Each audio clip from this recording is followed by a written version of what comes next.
சிறகடிக்க ஆசை சீரியல்ல இனி எபிசோட்ல என்ன நடக்குது அப்படின்னு பார்த்தீங்கன்னா, இந்த நீத்து ஸ்ருதிக்கும் நம்ம ரவிக்கும் இடையே பிரச்சனை உண்டு பண்ணணும் அப்படிங்கிறதுக்காகவே சில பல வேலைகள்லாம் போட்டு விட்டுருச்சு இல்லையா? இப்ப இந்த விஷயம் பூதாகரமா ஆயிடுச்சு. ஸ்ருதி அழுதுகிட்டே அவங்க அப்பா வீட்டுக்கு கிளம்பிடுறாங்க.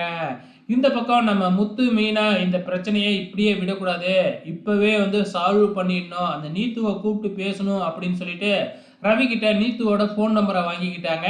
இங்க மனோஜ தன்னோட கடையில காமிக்கிறாங்க.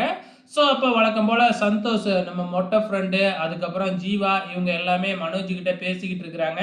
பேசினாவே காமெடியாக தானே போகும். அதே மாதிரி தான் போய்கிட்டு இருக்கு. அங்க இந்த விஜயா பார்த்தீங்கன்னா சிந்தாமணியோட உள்ளார என்ட்ரி கொடுக்குது. சிந்தாமணியோட அந்த ஃபைனான்சியரும் வராப்புல.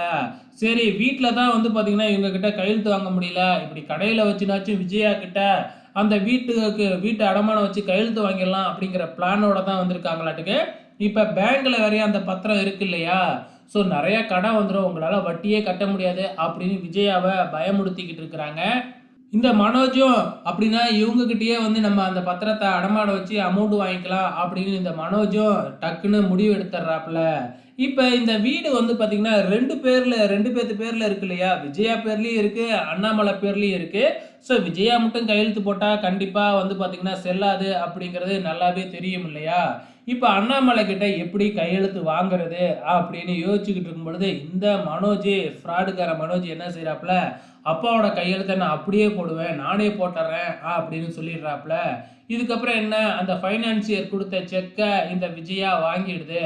இதுக்கப்புறம் என்ன, அந்த செக்கை போய் பேங்க்கில் கட்டி அந்த பத்திரத்தை எடுத்துக்கிட்டு இந்த ஃபைனான்சியர் கிட்ட கொடுத்து இப்போ அண்ணாமலை கையெழுத்தை நம்ம மனோஜும் விஜயாவோட கையெழுத்தை விஜயாவும் போட்டு கொடுக்க போகிறாங்க.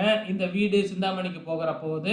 ஸோ இதுதான் சிந்தாமணியோட திட்டம். இது ஒரு பக்கம் சைலண்டாக நடந்துக்கிட்டு இருக்கு. அண்ணாமலை மற்றவங்க யாருக்குமே தெரியாமல் போய் சிக்கலில் மாட்ட போகிறாங்க.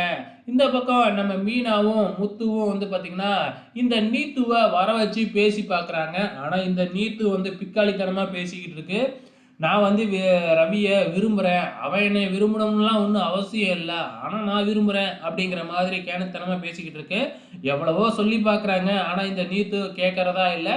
கடைசியாக மீனா பார்த்தீங்கன்னா உனக்கு உண்மையாலுமே ரவி மேலே காதல்லாம் இல்லை, அந்த ஸ்ருதி உனக்கு எதிராக ரெஸ்டாரண்ட் ஆரம்பிச்சிட்டா அப்படிங்கிற கோவத்தில் தான் நீ அவங்களுக்குள்ள சண்டையை உண்டு பண்ணிக்கிட்டு இருக்க அப்படின்னு கரெக்டாக மீனா சொல்லுது.